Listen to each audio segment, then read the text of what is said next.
महोदय, मैं आपके माध्यम से मंत्री जी से कहना चाहता हूं कि ये सरकार का आखिरी बजट है। इससे पूर्व सरकार ने 4 बजट पेश किए और आपसे पूर्व जो इस विभाग का कार्य देख रहे थे, मेरे मालपुरा विधानसभा क्षेत्र के बराबर में केकड़ी विधानसभा क्षेत्र से माननीय सदस्य देख रहे थे। पिछले 4 बजट के अंदर जिले में मेरी मालपुरा विधानसभा क्षेत्र ऐसा है जिसमें 1 रुपये का भी कोई बजट नहीं दिया। हर बार मैं मेरे क्षेत्र के लिए मांग करता रहा। पड़ोसी होने के नाते हर बार मेरी मांग को कहते थे कि जरूर आपको कोई ना कोई कुछ दूंगा, मैं ट्रॉमा हॉस्पिटल दूंगा, जो भी मैंने मांग करी दूंगा, बाकी उन्होंने कुछ भी नहीं दिया। मैं सभापति महोदय आपके माध्यम से मंत्री से कहना चाहता हूँ कि मालपुरा विधानसभा क्षेत्र में सभी कांग्रेस विचारधारा के भी लोग रहते हैं, भारतीय जनता पार्टी रहते हैं। वो लोगों ने भी आपके विभाग में आके कई बारी मांग करी। मेरी कई मांगे हैं जिनको मैं आपसे करना चाहता हूँ, उसमें 1-2 मांग भी आप पूरी कर देंगे तो उन लोगों का भी मान सम्मान रह जाएगा। तो ये आप लोगों से मैं निवेदन करता हूँ। जिस तरह से मेरे मालपुरा विधानसभा क्षेत्र के अंदर 2 स्टेट हाईवे निकलते हैं, एक सांगानेर से भीलवाड़ा जाता है, एक दूदू से छाण जाता है। आए दिन दुर्घटना घटती रहती है, खूब एक्सीडेंट होते रहते हैं और उनको कहीं भी इमरजेंसी में या तो टोंक ले जाना पड़ता है या जयपुर लाना पड़ता है। और कई लोगों की डेथ हो गई। अगर रिकॉर्ड निकालोगे, थाने से रिकॉर्ड निकालोगे तो इतनी ज़्यादा डेथ हुई है, शायद कहीं भी नहीं हुई। उनकी सुविधा के लिए मेरे मालपुरा के अंदर ट्रॉमा हॉस्पिटल, जिला अस्पताल घोषणा नहीं करे, बाकी ट्रॉमा हॉस्पिटल और ब्लड बैंक भी हो जाए तो कम से कम उन लोगों की जान बचे। इसके साथ साथ बेड वृद्धि, आज डेली 1000 से ज़्यादा ओपीडी आती है और बेडों के लिए कोई वार्ड नहीं है।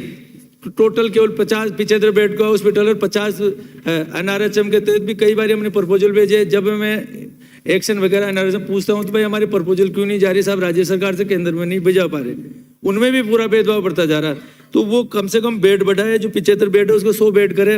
और मेरे टोडा राय सिंह में जो 50 बेड है, पिछले बार हमारी सरकार में जो 30 बेड था उस 50 बेड किया। वहाँ पे भी हॉस्पिटल की स्थिति है कि जर्जर होने की स्थिति है, उसको 75 बेड किया जाए। नवीन भवनों के निर्माण के लिए भी दोनों जगह पे न तो डॉक्टर्स रहने के क्वार्टर है न वार्ड है। इसके साथ साथ जो डिग्गी में पिछली सरकार में हमने उसको PSC से CSC किया था, बाकी आज भी वही स्थिति है। बिल्डिंग तो बजट जाके 5 साल में बिल्डिंग तो बन गई, उसके अंदर सुविधा कुछ भी नहीं है। डॉक्टर सिर्फ 2 बैठते हैं CSC होने के बाद में। तो जो भी वहाँ पद है उनको पूरा भरा जाए। इसके साथ साथ टोडा राय सिंह स्वास्थ्य के अंदर नए सर्जन की पोस्ट नहीं है, न एनेस्थेसिया। अगर ये दोनों पद भी सर्जित कर जाए तो कम से कम वो उपखंड क्षेत्र का बड़ा हॉस्पिटल है, उसको सब लोगों को वो मिले। रिक्त पदों को कलमंडा जो पहले मेरे PSC थी वो PPP मोड पे चली गई थी, अब वो PP मोड से हट गई। इसकी वजह से जितने भी पद है वहाँ पे चाहे NM हो, GNM हो, चाहे डॉक्टर्स के ये पदवियों में भरा जाए। इसके साथ साथ जब टोडा राय सिंह हॉस्पिटल के अंदर हमारा जो 50 बेड का हॉस्पिटल किया, उसके सारा डॉक्टर्स के पद तो बढ़ा दिए, बाकी जो भी राज्य सरकार की जो जाँचें करने के लिए जो भी पद थे, चाहे जांच करने वाले आवश्यकता लगभग 60 पद थे, उनको विलोपित कर दिया। तो मैं आपके माध्यम से सभापति महोदय मंत्री से पूछ करना चाहता हूं कि उनमें वो जो पद थे उनको वापस किया जाए, जिससे जो भी राज्य सरकार की जो भी जांचें या जो भी होते उनको समय पे पूरी मिले।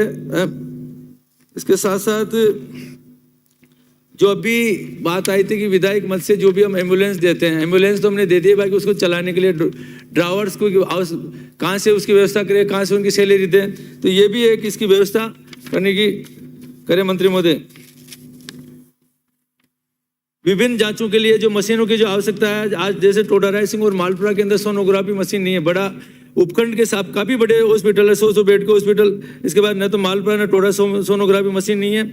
इसके साथ साथ डिग्गी जो CSC जो खोली उसके अंदर डिजिटल एक्सरा मशीन भी देने को, क्योंकि हमने पिछले जब कोरोना के बाद में जो विधायक मद से हमने लगभग 3 करोड़ रुपए के उपकरण मेरे जितने भी दोनों PSC CSC पे और हर जगह पे हमने, चाहे उनमें जनरेटर लगाने का हो, चाहे जो भी उनकी डिमांड थी वो कर दी। बाकी जो बड़ी जो मशीनें हैं ये राज्य सरकार के द्वारा कराया जाए। तो इसके साथ साथ मालपुरा हॉस्पिटल के अंदर सबसे बड़ी दिक्कत क्या आ रही है कि वहाँ 12 डॉक्टरों के पद है, उनमें से 3 डॉक्टर्स परमानेंट डेपुटेशन पे टोंक में जो भी कैंपों के हिसाब से टोंक में लगा रखे हैं और वहाँ डेली 1000 के आसपास OPD आती है। तो उनको या तो नए पद बढ़ाया जाए या उन तीनों पदों का जो डॉक्टर्स जो टोंको उनका डेपुटेशन कैंसिल कराया जाए तो उसमें टाइम के अंदर उनका उपचार समय पे मरीजों को मिल सके। इसके साथ साथ बिजली के बिलों की आज पीएससी के अंदर कहीं भी बिजली के बिलों के लिए अलग से कोई नहीं है, कई जगह पे तो कनेक्शन काट दिए। तो मैं आपके माध्यम से कहना चाहता हूँ इनके लिए अलग से कोई मत दिया बजट दिया जाए जिसे बिजली के बिल जमा करा के उनका वापस दोबारा चालू किया जाए।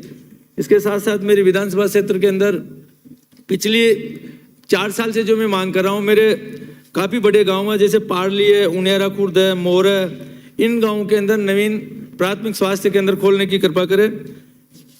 इसके साथ साथ प्राथमिक स्वास्थ्य केंद्र को सामुदायिक स्वास्थ्य केंद्र, कई ऐसे बड़े कस्बे जिनकी आबादी 15,000 से 20-20 हज़ार के आसपास आबादी है, उनके अंदर अभी पीएससी है इनको, और इसके आसपास की अगर आबादी गाँव की उन पंचायतों की जोड़े तो जैसे लांबारी सिंह है, पचेवर है, लावा है, डिग्गी है, नगर है, मांदोला है, आज लगभग 30 साल पुराना पीएससी है। इसके आसपास भी काफ़ी ग्राम पंचायत, तो इन जगहों को अगर उप स्वास्थ्य केंद्र से स्वास्थ्य केंद्र में, सामुदायिक स्वास्थ्य केंद्र में बदला जाए तो इनमें कोई से भी एक भी मांग आप पूरी करेंगे तो बहुत बड़ी मेहरबानी होगी। इसके साथ साथ 2008 के अंदर कई हमारे उप स्वास्थ्य केंद्र थे जिनके हेड पोस्ट पे चल रहे थे, उनका पद तोड़ दिया गया था।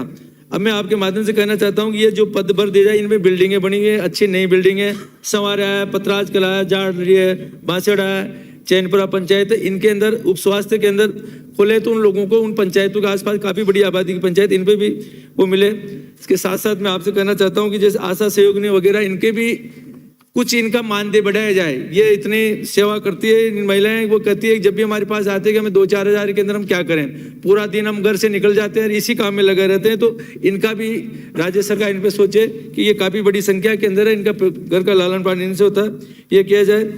और जो अभी पदनाम करने के लिए जो नर्सिंग ऑफिसर के लिए जो जीएनएम है उनके करने के, तो वो भी करे जाए तो उनको भी एक मान सम्मान मिलेगी। कोरोना के अंदर इन सब ने मिलकर काफ़ी अच्छा प्रदर्शन किया था, तो उनको आत्मसम्मान के लिए उनका पद नाम बदलाया जाए। और इसके साथ साथ जो एएनएम वगैरह जिनका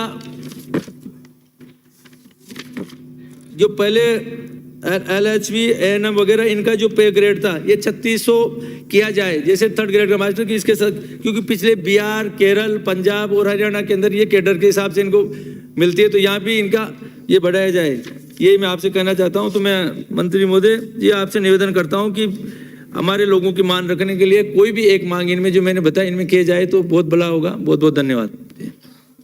श्री अमीन खां।